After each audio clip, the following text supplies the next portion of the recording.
উচিত সমুচিত কৰ্তৃত্ব পাব। কা আন্দোলনত বহু ৰাজ্য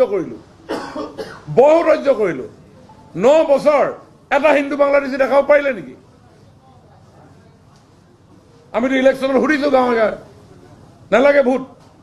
যদি আমি কথা দিছিলোঁ এজনো নাহে, দেখাব পাৰিলে নেকি আমাক?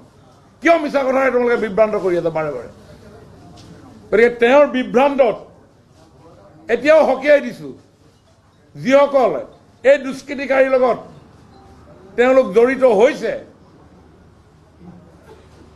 অহংকাৰ নকৰোঁ, উচ্চ বাচ্যও নকৰোঁ, খঙো নুঠে, ভৰিত পৰিম, আকৌ ৰাইজৰ কাৰণে কাম কৰিম, দিনে ৰাতিয়ে কাম কৰিম।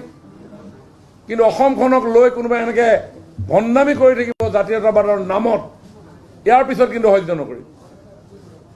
ইয়াৰ পিছত কিন্তু আমি কোনো কাৰণত ভাৰতীয় জনতা পাৰ্টীৰ কোনো কাৰ্যকৰ্তাই সহ্য নকৰিব যদি এই কাম যদি ধাৰাবাহিকভাৱে চলে। গতিকে প্ৰশাসনক কৈছোঁ, আজি গধূলিৰ ভিতৰত যদি আপোনালোকে ডিব্ৰুগড় জিলাৰ SP DC সাহেব শুনি লওক, আজিৰ ভিতৰত যদি গধূলিৰ ভিতৰত এৰেষ্ট নকৰে, কাইলৈ কিন্তু ল এণ্ড অৰ্ডাৰ চিটুৱেশ্যন হ'ব।